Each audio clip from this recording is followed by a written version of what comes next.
Vamos. Vale. ¡Vamos!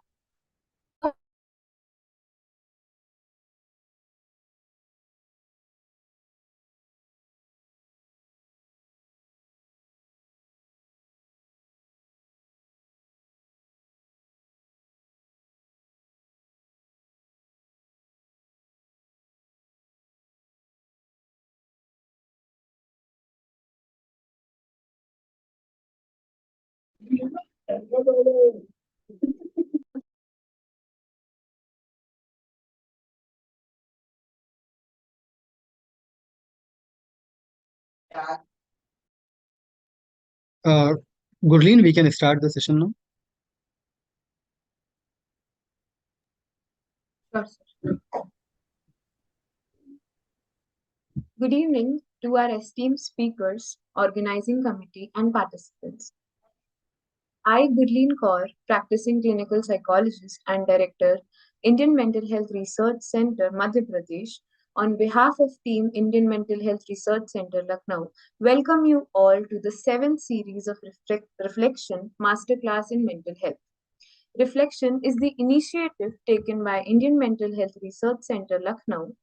Reflection is the series of masterclass of mental health which aims to unite the mental health experts to deliver and discuss the multifaceted nature of mental health and its field.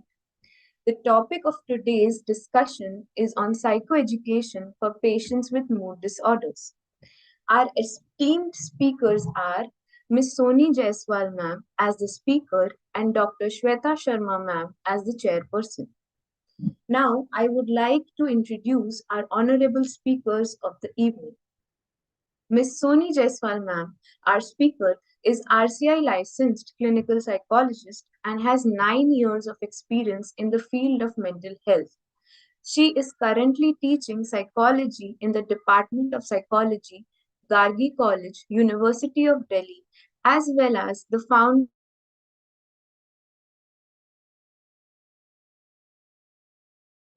She has completed her master's in psychology from Banaras Hindu University and MPhil in clinical psychology from LGB Regional Institute of Mental Health, Tezpur, Assam.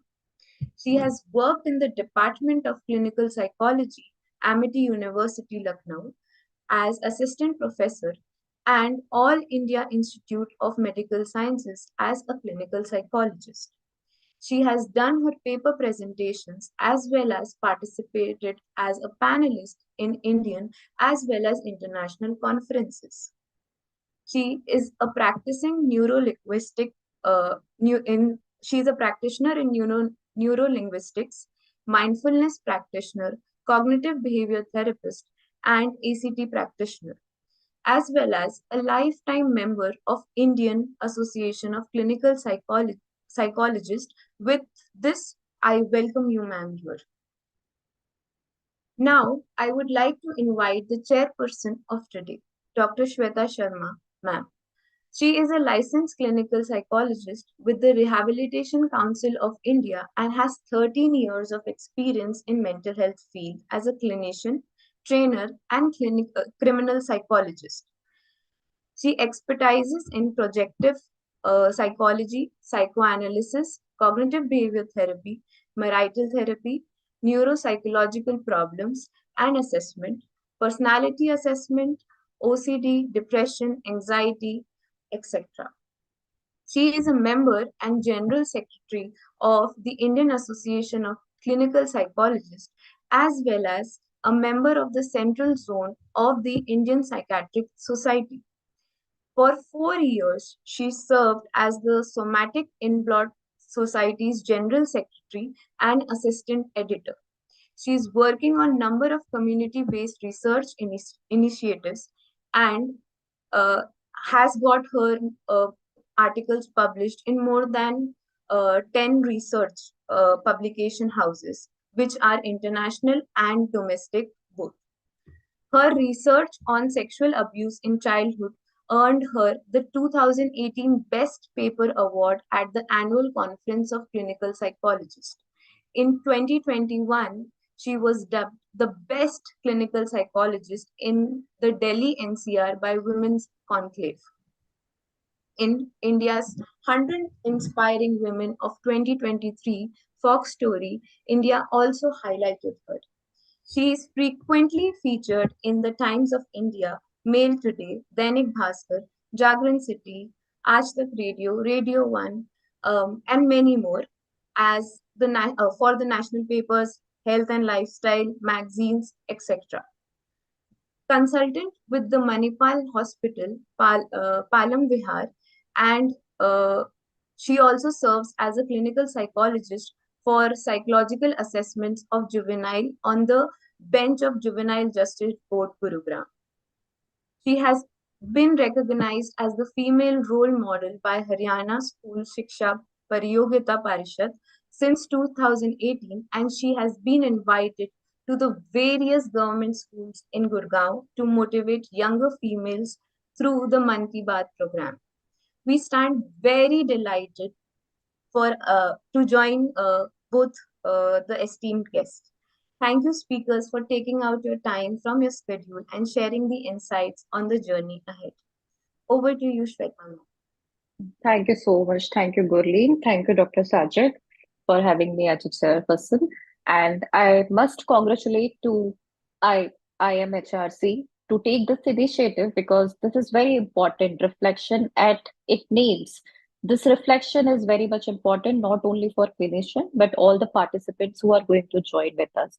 So I'm not going to take much time because I know topic is very important, very interesting. So I hand over to Ms. Soni Jaiswal for the topic. Please go ahead. Thank you, ma'am. And I really thank you, Gurleen, for a wonderful introduction, and Dr. Shajid for inviting me over to discuss about this topic. Can I share my screen? I have a PPT. Yes, ma'am, you have the rights. We have made you the co-host. You can directly share it. Okay.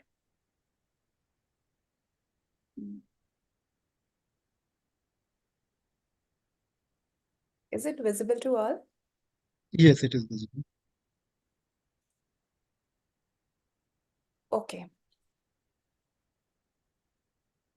Okay, so in the participants, I think we are expecting students or UG students, PG students. I mean, what is the majority? If I have an idea, then I can decide accordingly.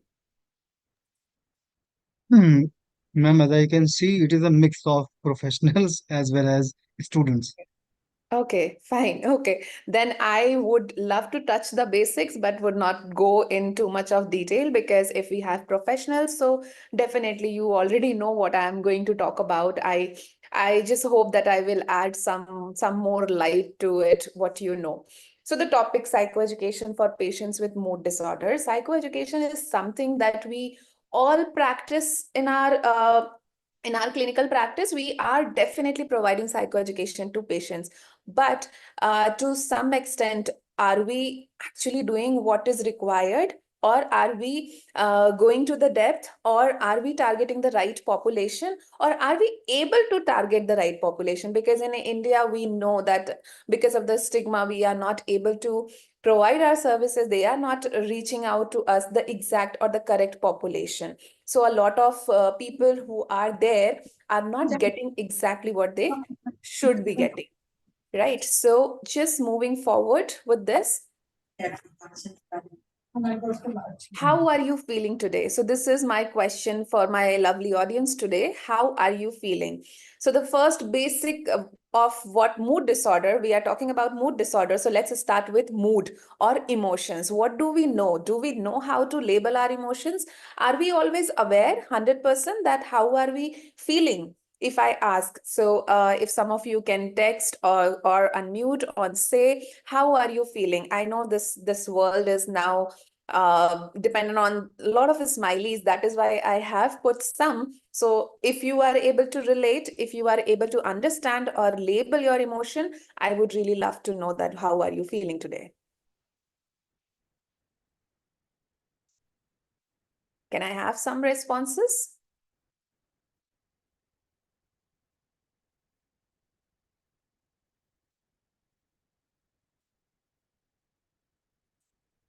Okay, I feeling good.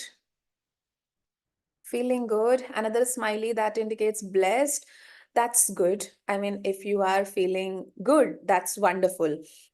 So people who are not able to label or not able to share, there might be different reasons, but one of the reason is that we do not get the exact word, or we lack emotional vocabulary. So this is again a limited list of emotion that you can use to label your emotion. So we need to work on our emotional vocabulary so that we develop a good vocabulary and we are able to label the emotion. So this is labeling of emotions. We need to understand how are we feeling. So maybe towards the end of this lecture, you might get look back to this slide and you can decide, choose, or fix. Sorry.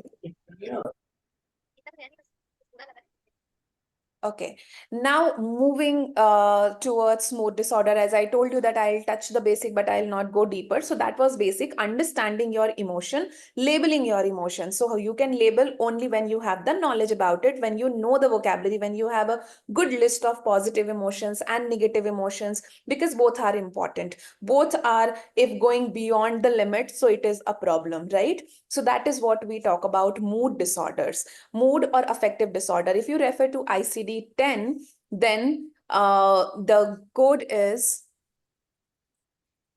okay, the code is F30 to 39. This is the fourth major category in ICD-10, which includes all the mood or affective disorders. Mood or affective or feelings. Affect means feelings. So what all do we have here? F30, which is manic episode. Then we have F31, which is bipolar affective disorder. F32, which is depressive disorder. F33, which is recurrent depressive disorder. F34 is persistent mood or affective disorder. Then F38 is mood disorders. F34 is persistent. Then F38 is other mood disorders. And F39 is unspecified mood disorder. So this is the category in ICD-10. Again, you have subcategories. So in mania, again, you have subcategories: hypomania, manic with episodic, psychotic episodes, without psychotic episodes.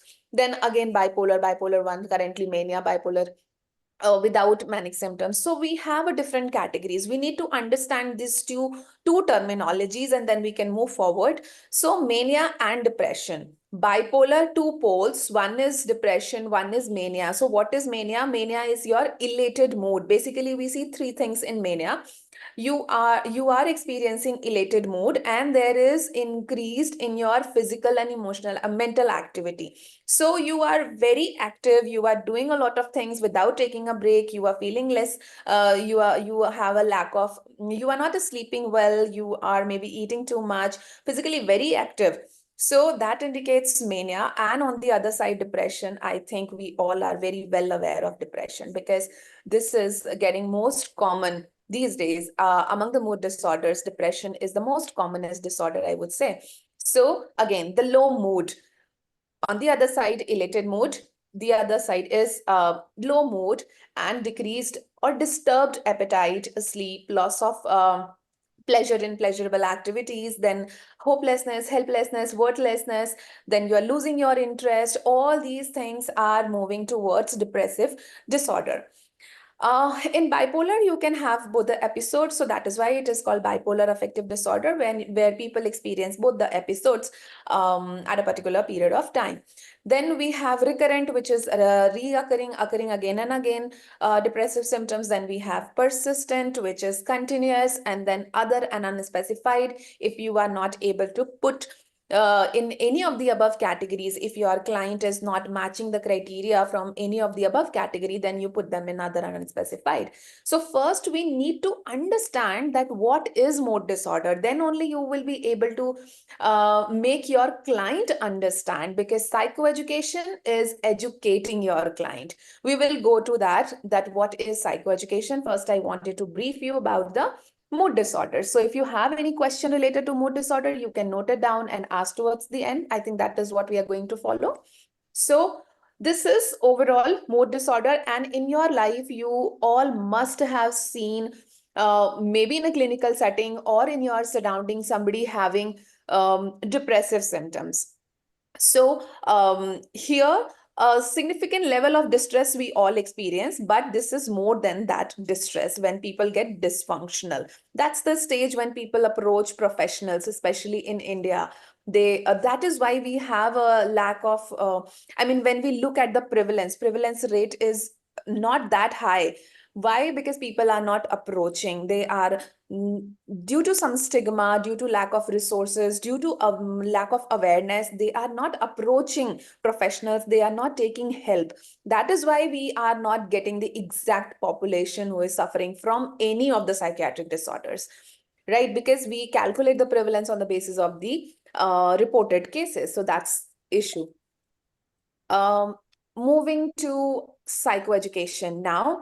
What is psychoeducation? As I told you that we all are doing psychoeducation in some or the other way, but maybe we are not very well aware of the steps or aware of the format, or maybe yeah, we would know more about it. What is psychoeducation? So looking at the history part, psychoeducation, this concept was given by John E.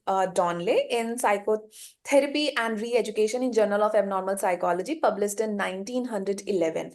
But then there was another person who actually used this term for the first time, and that was C.M. Anderson in 1980. He's an American researcher who popularized the psychoeducation term, used the psychoeducation term for the first time, and when he was working with the schizophrenia patient. So it started with the schizophrenia patient, and then slowly and gradually it was used for all the disorders. So now we use it for all the disorders and all the conditions. We use psychoeducation because we know the benefits.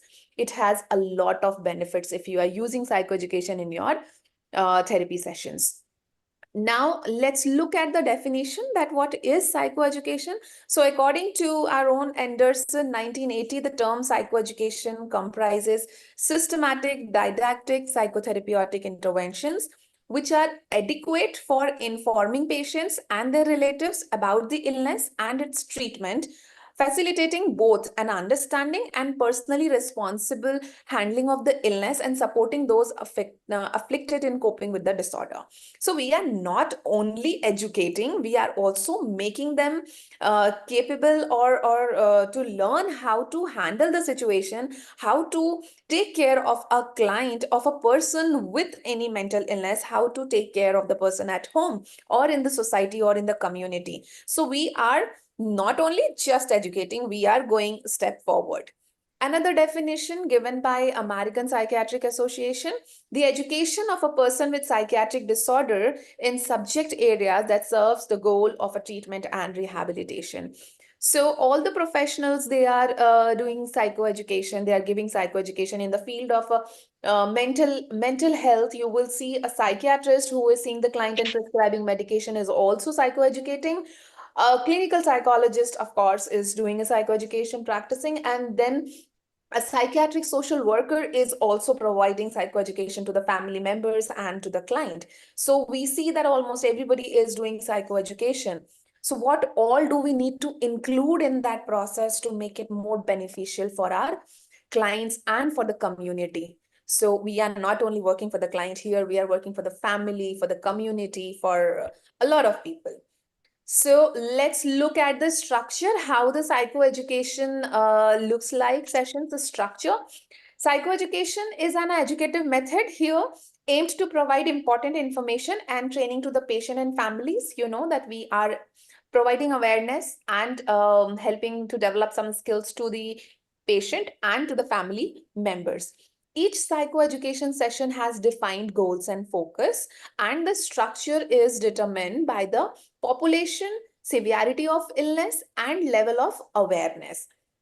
So it depends. In every client, suppose you are getting 10 clients with mood disorder, with all the 10 clients, you will have a different goal and different focus, because everybody is coming with something different, right? They have a different history, different scenario, different socio-cultural background, different socio-economic status. So many things are different. So we are going to design our goals, and we are going to focus on psychoeducation sessions depending on so many other variables. So here, one myth that I wanted to clear out for you all is that people think that psychoeducation is just one session thing and then it's over. No, it's not over. It is not just one session thing. You have to continue it. This is a continuous process. In the process of psychotherapy, you might realize, no, this is something my patient is not doing right, because the patient is not aware, or because the family is not aware. That is why they are somehow contributing um, or working as a perpetuating factor, or being a perpetuating factor in the illness. So you need to psychoeducate there. In the middle of the therapy session, your plans, you might realize and you can include psychoeducation. So it's a continuous process which goes on throughout. But initially, of course, you should make sure that you are properly giving psychoeducation to your patients and the family members, or whoever is immediate member in the family along with the patient. Now, moving towards the objectives of psychoeducation, what all objectives do we have? Providing knowledge about various facets of illness, signs, symptoms, course, outcome, and prognosis, and making patients and their relatives confident in attaining the basic competence, and then dispelling myths, misconception, unawareness, helping people have knowledge regarding do's and don'ts, what they should do and what they should not do with the client or in the environment. Then how to interact or behave and communicate with ill people, and then helping people to track early signs of relapse, because that's very, very common in mood disorders, specifically if I say. So the person should be able to track or identify the trigger, or should be able to understand that these are the early signs of relapse and I have to take treatment, I have to consult a professional. Then to increase the likelihood of mentally ill people to rehabilitate it back to their home and communities. Moving to next slide, I have elements of psychoeducation. So there are 4 major elements that we will be focusing. Briefing patients about their illness. We all know that psychoeducation, we are educating the client about the signs, symptoms, the diagnosis. We are telling them about the diagnosis. We are telling them about the causes. We are telling them about the risk factors, prognosis, and then the treatment modalities, what all treatment modalities are available. Because when I interact with graduation students, psychology students, even they are also not sure that what a psychologist is doing and what a psychiatrist is doing, right? So they are not sure about the treatment. So this is about our own students. Just imagine common people out there who do not know anything about mental illness. We need to tell them that what all treatment modalities are available, and at what time you need to consult which professional, psychiatrist or a clinical psychologist or a psychiatric social worker, right? So we tell them about the illness. So here, if the person is diagnosed with mood disorder, suppose depressive disorder, depression, then you should know everything about depression, that what are the causes, what are the treatment modalities available, what are the risk factors, what is prognosis, and then what is the prevalence rate. That's very important. There is a technique called neutralization. We need to neutralize it for the patient, because they might feel that I am the only one having this disorder. So you need to neutralize the situation. And how can you neutralize them? You can talk about the prevalence rate, you can talk about the incident rate or the number of cases being reported. Then moving towards problem solving training, since they experience difficulties in their problem solving abilities as well. So you are going to focus on problem solving skills. You will not only focus on individual, you will also focus on the family members, because it becomes very hectic or very draining for the family members also. It is not easy. You will find a lot of researches where they are talking about it, that caregiver burden is very high. So they also experience a lot of distress and other associated things. They also experience problem solving difficulties. So you need to cater to those needs, and you will talk about problem solving skills. You can develop those skills. You can ask them to practice, which will strengthen their skill. Not only patient, in fact, the family members as well. Then communication training. We need to talk about communication, because how the family members are interacting with client, that's very important. Anybody coming to you for therapy and really liking the session, going back to home and parents are saying, oh, what are you doing? You have taken already 3 sessions and you are not improving at all.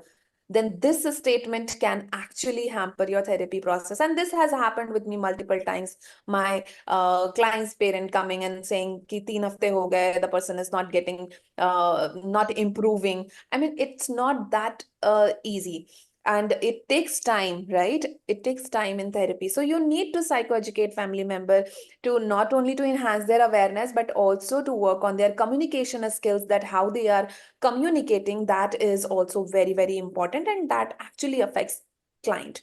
Then self-assertiveness training. When a person is having a mood disorder, they lose a lot on their self-confidence, self-esteem, and then they just not able to practice the self-assertiveness. So you might find a lack of self-assertiveness. So here you need to focus on self-assertiveness training. In short, if I say that what is self-assertiveness, you are teaching them how to say no while respecting their own feelings and someone else's feeling also. They do not have to disrespect, but they have to learn that what is right and what they should do and what they should not do, and how do they have to refuse, how do they have to protect their self-confidence and self-esteem, so that the other person is not hurting.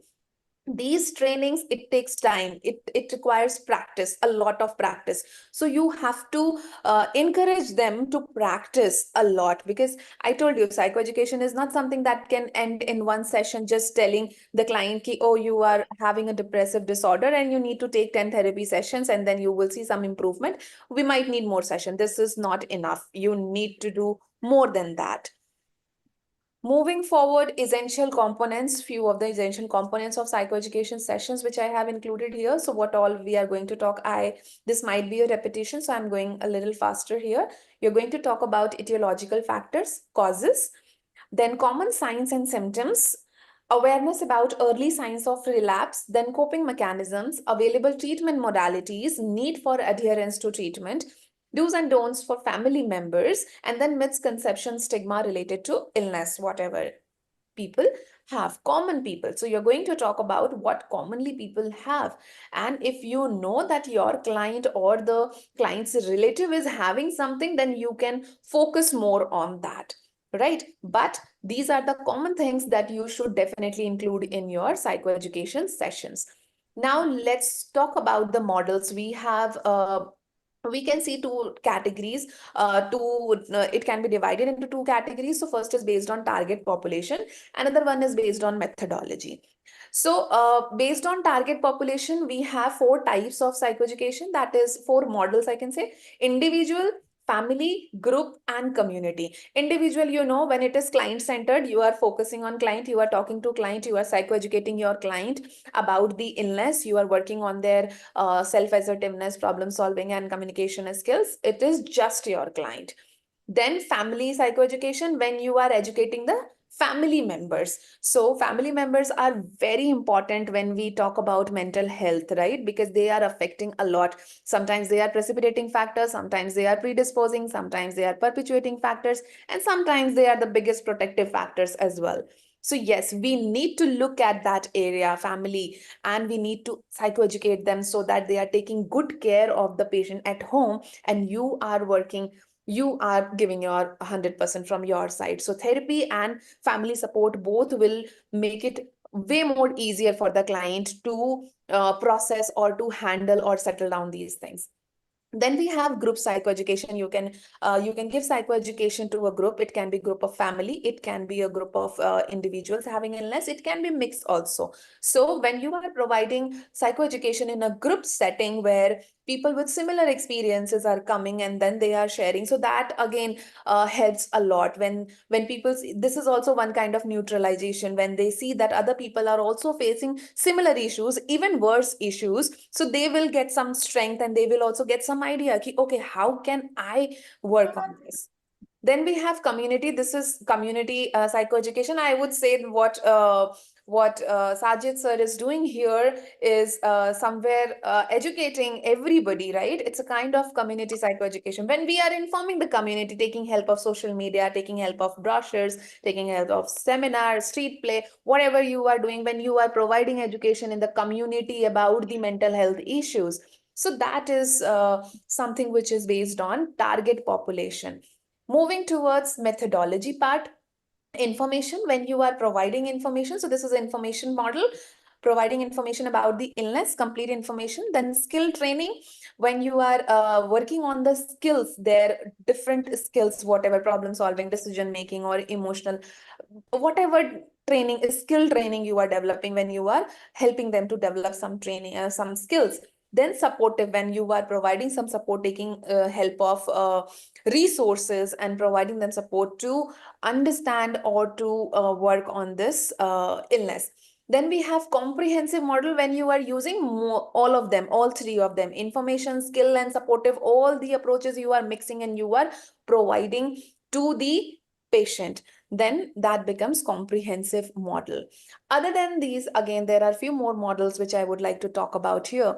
First is the multiple family group therapy model, which is called MGFT model, and it was developed by William McFarlane in 2002. So this is multiple family group therapy. Again, multiple family, different family members or are gathered and they are provided psychoeducation to understand the illness or to understand the other things, communication, assertiveness, those things, or how to handle, how to take care of the patient at home. This is specifically for family members. See, your patient will not attend that. It is specifically for family members, and different family members would be there in the meeting.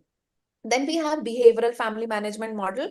This is again to focus on the behavior of the family members, because I told you that it becomes very difficult for the family members also to take care of the client. So here you can focus on their behavior also, which is negatively affecting them. So in mood disorders, what happens usually, that the family members, they are not able to handle, they becomes very restless, that why this person is not coming out of room, why this person is not eating well, why. Candy TV बंद करो. Okay, so this becomes difficult in behavior. So that is what we are going to focus in behavioral family management, when we are focusing on the family members and their behaviors, how it is affecting the client, how it is negatively affecting the client. Then family focused treatment, FFT model, which was developed by David J. Milkowitz and MJ Goldstein, primarily for bipolar disorder, primarily for patients with bipolar disorder in 1995. So this model has 3 modules. One is focused on illness, which is again talking about giving information about the illness overall. Then communication skills, how to communicate, then problem solving skills. These are the 3 things. Again, it's like, again, it's being repeated, but I am telling you that what is included in this model, which was developed by these 2 people in 1995. So next is peer-to-peer psychoeducation. We all know that it is so easy when our friend is telling us something in comparison to somebody else telling, any professional. Maybe sometimes it's easier, no, when your friend is telling you something. So peer-to-peer psychoeducation, that was developed by Rummel et al. 2005, where we make the person interact with other people of maybe same age or same gender, or just peers who have gone through the same thing, so that they can talk confidently, they can ask things, they can experience, they can help the other person. So that is peer-to-peer psychoeducation. We create the scenarios where they can discuss with other people of their same age. Then we have medical model.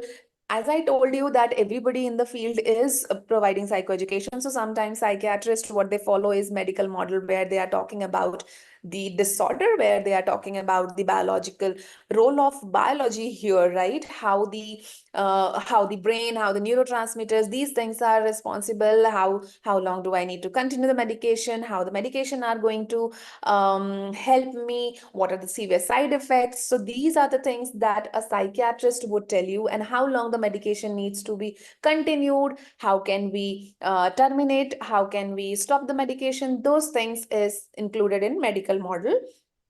Then we move to biopsychosocial model. This is something that we psychologists, we truly believe in it, right?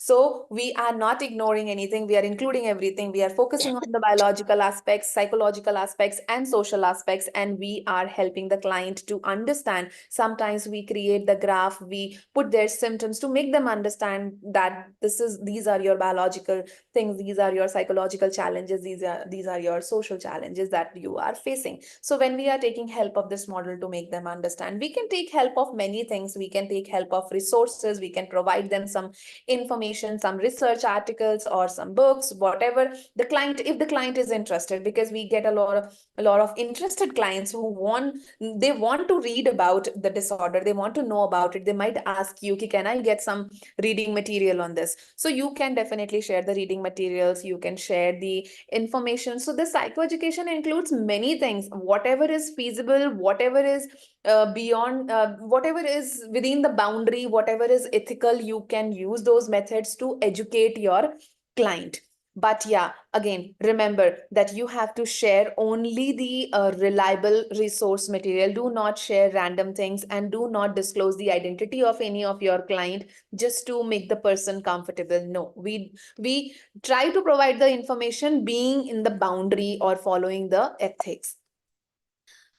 Moving to next, psychoeducation for mood disorders is specifically, although I have been talking about it, but yeah, specifically if I focus illness awareness, where you are going to talk about the signs and symptoms. And I'm assuming that you know the difference between signs and symptom. Signs are basically which you observe, which is visible to everybody. Symptom is something that your client is reporting, right? Excuse me. So this is illness awareness, where you are talking about signs and symptoms. You're talking about the disorder. You're talking about the prevalence rate. You are talking about the causes or the risk factors or the prognosis and other associated things. Then treatment adherence. What all treatment options are available for people with mood disorders? In severe cases, definitely we need both the things. We need medication, we need therapy. In some severe cases, hospitalization is also important, right? So you need to talk about the treatment modalities, and then why do they need to continue the medication? Because mood disorders are like, you have a recurrent mood disorder also. So we know that the relapse is very, very common. We just need a small trigger or a stressful event to get those symptoms back, right? So this is why it is very important to talk about treatment adherence. They cannot just stop the medication in between. They cannot just stop the therapy in between. They need to complete it. They need to follow up. They need to go for booster sessions. They need to go for follow up for medications. Avoiding substance abuse. Again, this is something very common in mood disorders, that we get a lot of substance abuse as a comorbid condition. So comorbidity as a substance abuse, and how it is affecting your mood symptoms, your depressive symptoms, or your other mood disorder symptoms. This is important to talk about. Then detecting early warning signs. As I told you, recurring relapse is very common. So whenever there are triggers, when they sense that, okay, relapse can happen anytime, I can get back to there, and then it will shoot up like anything when the symptoms start. So before reaching that phase, you need to identify that this is something important, and I need to talk to my therapist. So that is, you need to tell them the details. Then medical complications. What other medical complications can occur due to the mood disorders? We see a lot of physical symptoms also, right? A lot of difficulties, gastro difficulties, then breathing issues, then other sleep, appetite, other things, genitourinary, a lot of other associated conditions are there. So you need to tell them about the medical complications and how to focus on them, and what can be done for those things. Family issues. This is again the most important thing, as we were talking about family therapy model. So here family is very important in every disorder, but mood, mostly we see the triggers are family members, because if there is a big family, there are a lot of members, then it might be a difficult sometimes, but most of the time it is helpful also. We cannot say it confidently that it is a problem, no, but yeah, family is a protective factor also and a perpetuating factor also. So we need to focus on those things, that if there is any family issue, we need to focus on those things, and we need to include them in our psychoeducation session. You need to ask them to come, because many families, they are not willing to come. Again, this stigma, so you will have to go beyond that, and you have to convince them to bring the family members and for this psychoeducation. Then social and professional aspects, or their social life, their social interaction can get affected. Of course, in depression, we see that they isolate themselves, they do not go in the social setting, they avoid social interaction, they avoid meeting their own peers, their friends, or their colleagues, or their family members. So, and professional aspect is also difficult. I mean, it becomes difficult work life. They are not able to manage their work life balance. So you need to focus on those things as well. Then treatment process and recovery. I would suggest, being in this field for so many years, I have seen that in the first session, people come with this expectation definitely, that how long do I need to continue this therapy? So you need to talk about it. Some people, they will just call and ask that I'm having this disorder. How many sessions do I need to take? How can I tell you without even taking history? So you can imagine that to what level we have to start psychoeducating, right? So we need to talk about treatment process and recovery in the very first session. Make sure that you talk about it. Otherwise, your client might be clueless or might not turn up for the second session if they are not informed properly. Again, this is a very crucial thing, psychoeducation, which you need to include in your initial session, very first session. If I don't know that what am I having, then why will I go to a doctor, right? If I don't know that I am having viral, why would I go for follow-up? I will just take a paracetamol and try to work on my fever, that I'll try to recover, right? So you need to inform your client that you might have this particular disorder, but yeah, we need to confirm. Again, I need to take your history in detail. I need to do some assessments if it is required. Then we can talk about it. But this is something that I am provisionally diagnosing you with, and you need to follow up for this long. Whatever you have decided, if you need to refer to the client to a psychiatrist, you will do that. Then benefits of psychoeducation: more control. The person will have more control over the symptoms. They will have more control over the situation. They will learn some self-management techniques. Then there would be active participation in relapse prevention. They will try to prevent their relapse. They will take care of themselves. They'll follow everything that you have taught them in the therapy sessions, all those problem solving skills, self-assertiveness, social communication, everything, they will work on it. High self-esteem and self-confidence, definitely it is going to boost their self-esteem and self-confidence. Then it reduces social stigma. Of course, you are going to normalize them, so you will talk about other people, you will talk about other things present in community, so it will definitely reduce their social stigma. They will feel like, yes, I can talk about it because there are other people having the similar issue. Then it reduces hospitalization, because they will be working on their relapse prevention thing. They will be taking right steps to recover from this. So definitely it reduces hospitalization. Then increased adherence to treatment. Of course, they will be informed, well informed. Insight, you are definitely improving their insight, and they will follow the treatment process. Then improved quality of life. So you can imagine, if everything, all of these are settled, then they will have a good quality of life. It will definitely improve their quality of life. There are some barriers also. This is not so easy. So health professionals, sometimes health professionals, they are not able to give proper psychoeducation for certain reasons. There can be multiple reasons. Maybe they are not, the client is not willing, maybe the family members are not willing, or maybe they are very rigid, or the health professional is not getting proper time to focus on certain things, or there can be hundreds of reasons, different reasons. So this is one of the barrier, and sometimes we are not well informed also. Then processing information. the person is able to process the information or not. You cannot psychoeducate a schizophrenia patient who is very severe, who is having hallucinations and delusions. You cannot give psychoeducation to a person who is severely depressed, will not be able to process your information. So you have to again look at the feasibility that the person is okay, can hear, can understand what am I going to talk about, then only we can switch. So that is a barrier again. Stress and emotional needs. There are other stressors in families and in clients' life, or there are other emotional needs which might not be catered in psychoeducation, which might hinder the process of psychoeducation. Poor education, again, the socio demographics, socio cultural background, or the educational background of the client is also a problem, because when we are getting people who are not that educated, who do not understand mental health issues, so it becomes very difficult to psychoeducate them.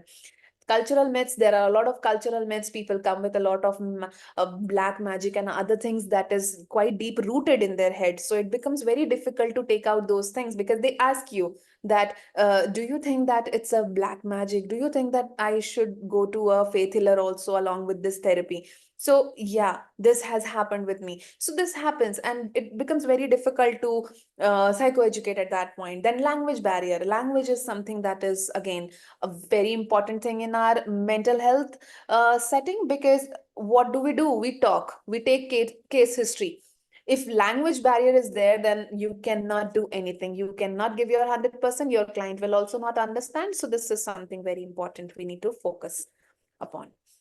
Okay, so we have approached the end. Thank you for patiently listening. And now I think I am ready to take questions if you have any. Thank you so much.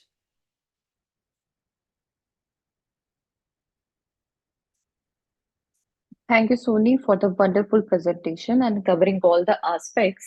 So, as you mentioned, the last slide was much more important because other theoretical aspects we can cover, but to understand what is the cultural issues, what are the language barriers, and basically the rapport formation with the family members also matters when we are doing the psychoeducation. So, thank you for covering that point in the last slide. Now, house is open for the discussion. If you have any question, you can unmute yourself or you can just simply type in the text box. We will take it up one by one. Any question? Okay, before the questions, maybe I can share one more information that there are two, three very informative researches in the field which are talking about the prevalence rate. And we see that the prevalence is so high for mental disorders. For depression, it is like around 0.5 and 0.3 lifetime prevalence and current prevalence. And if we talk about bipolar disorder, it is beyond 5.3. So a lot of recent researches, 2022, 2021, we know that it is definitely occurring with a greater speed, but we need to do more to provide information to the common people. That is very important, psychoeducation. So that is why I found this topic very interesting, that we need to know, we need to inform the family, the community. I agree, and I'll add some points after your question and answer session. Thank you. There is one question, I think, Gurleen, can you please read it? Yes, ma'am. I think Akansha is asking about any relevant books that we can read. Any relevant books? Of course, there are a lot of books on psychoeducation, specifically if you are looking for psychoeducation on with mood disorders or bipolar disorders. There are very good articles. I can share the links with you all if you want. There are very good articles which are focusing on the prevalence. And the particular article that I was talking about, it included 12 cities in India, and the number of sample size was 34,000 something. So it is a very good study which has covered a larger population, which is talking about it, the prevalence rate and the psychoeducation as well. I'll share if that is okay, Akansha. Sure, ma'am. If you have the link readily available, you can just paste the link here.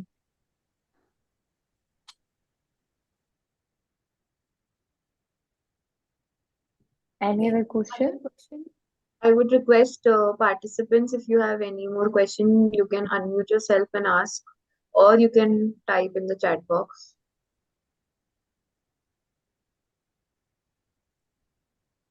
There is one more question related to further explanation regarding coping mechanism. So, ma'am, if you want to throw some more light on that. Yes, yes. So you are talking about a common coping mechanism, maladaptive coping mechanism, or specifically how we include in more here in psychoeducation.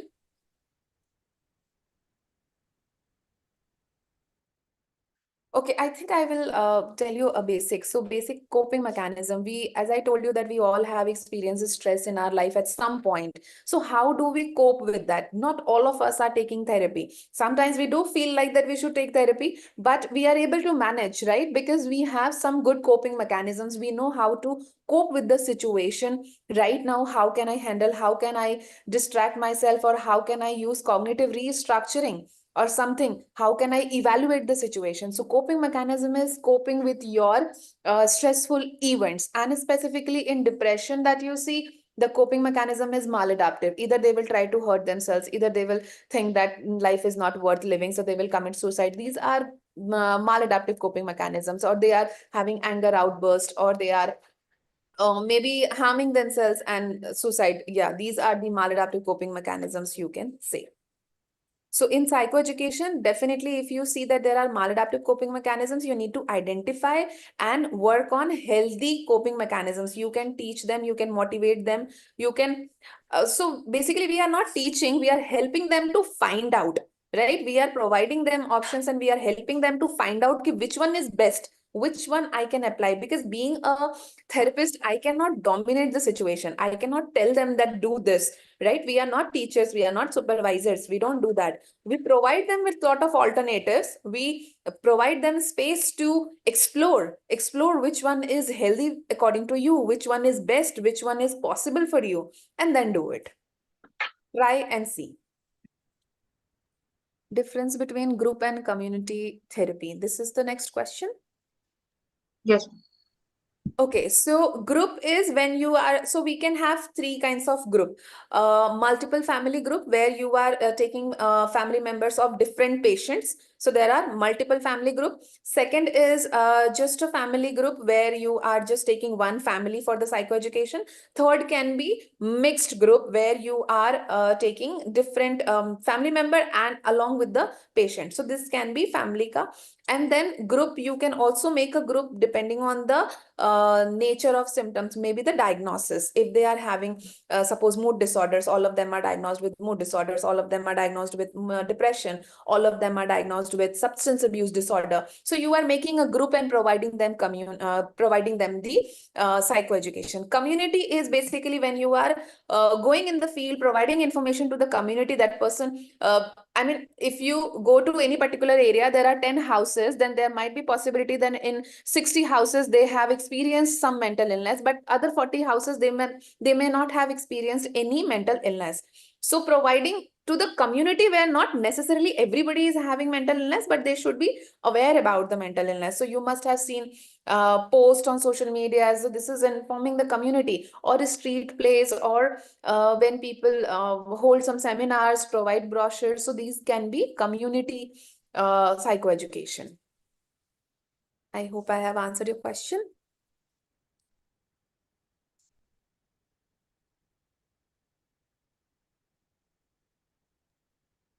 Thank you, ma'am.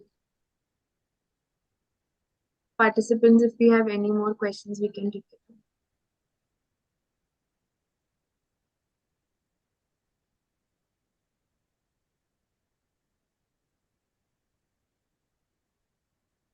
So no other questions?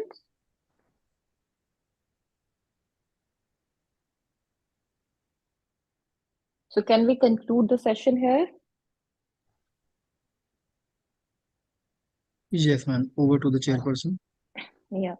Okay. So thank you once again, Sony, for covering all the aspects. I would like to add only two, 3 points to make it like it is already perfect, just make it more brighter. So one important thing is that from my experience, because we usually do the community awareness programs, and with the psychoeducation, the most challenging part is the having that rapport building. So the rapport building is very important with the patient. At same time, it is important with the family members also when you are doing psychoeducation with the family members. And that rapport building will give you that last slide part, the cultural competence, the language thing, the other thing, कि how they are going to understand. We have the content, we know what we need to provide. That is covered in the presentation. How we are going to provide, because the information is important, but the information should be comprehensive. This should be understood by the people who are receiving. That will come from the proper rapport formation. So this is one important thing which we need to keep in mind. With the patient, we can do easily because your rapport is already going when you are doing therapy and when you are having a therapeutic relationship. It usually becomes challenging when we work with the family members and we work with the different communities. So that's why we say a therapist should be, more open to every language for every culture. I'm not saying you should learn every language, but at least you could have that tone. You could have, like, as I'm living in Haryana, so Haryana has a different kind of slang. Delhi have a different kind of slang. UP has different kind of slang. So if you try to match it on that level, how grounded you are, that much you are connected for the psychoeducation. So this is very important point to remember while doing the psychoeducation. The other point, as you mentioned, like sharing resources. So personally, what I feel, though it is mentioned anywhere, but as per my experience, personally, I feel we should not prefer it more, especially with the, more educated clients or family members and less educated clients or family members. You can do it with the average participants. Why so? Because more educated, they will come to you, they will question to you with same resource books, same resource links. The less educated, they won't understand it properly, and they will definitely not able to use the knowledge in the way it should be.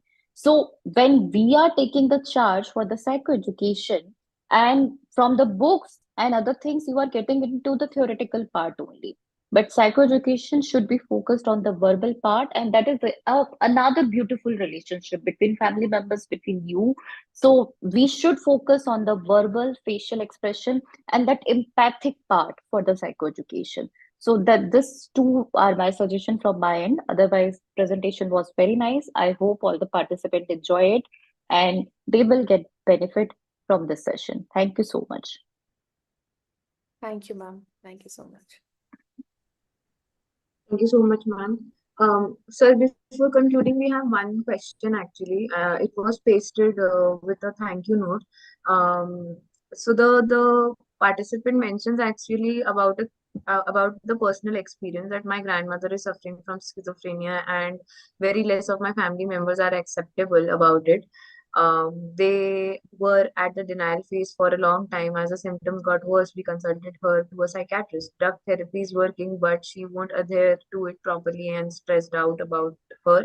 She's verbally abusing, is acting emotionless, is experiencing frequent hallucination. How do I, as a psychology student and concerned member of the family, take required measures for it? It if it were it would be helpful if you can provide some measures. Okay, so looking at the symptoms that you are reporting, that acting emotionless, experiencing frequent hallucinations, and she also has been given medication, right? So she has consulted a psychiatrist and getting medication. So that's the right way of treatment for now, I think, looking at the symptoms, because it is important. Medication is important. So being a psychology student, if you are a psychology student, it is very important that you try to convince your family to take proper treatment, or maybe because you cannot do psychoeducation, you cannot psychoeducate them, so consult a professional. Do not try on your own to psychoeducate them, but yes, you can talk about the importance of mental health and what should be the right way. So talk to your family about it and try to get help. Maybe psychoeducation would help to a great extent here. They should be aware. And also, your grandmother needs to be managed with medication for now. Uh, till then, the hallucinations and other severe symptoms are managed. Then only she can be think of any therapy or something. But abhi to medication is important. Shweta ma'am, would you like to add anything to this? No, you completely cover it. And the other thing is that if the family environment is not very supportive, so you can also consider hospitalization considering her age and symptoms. Yeah. Thank you so much, ma'am. And Uh, you can reach out to us definitely if you need any reference for any psychiatric center as per your budget and as per your location. I'm sure there are many people who would be helpful for you.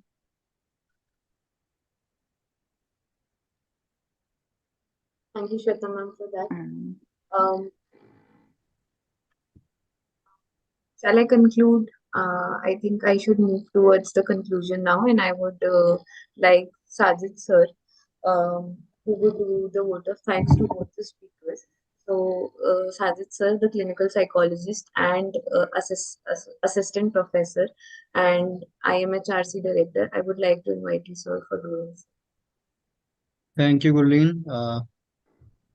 My heartfelt gratitude to all the speakers, the chairperson, and as well as my active listeners, the audience. It was wonderful session, indeed, and the discussions which we have been doing so session by session, it is increasing. So that is a very good sign that the purpose with which we started this series, it is getting fulfilled. Of course, the number of participants are not very encouraging that we are having hundreds and hundreds of it, but still. So day by day, session by session, we are having interactive sessions and we are having active participation from the field. So with this aim, we initiated this series, and in near future, we will always try to put up the show with more active participation and all these things.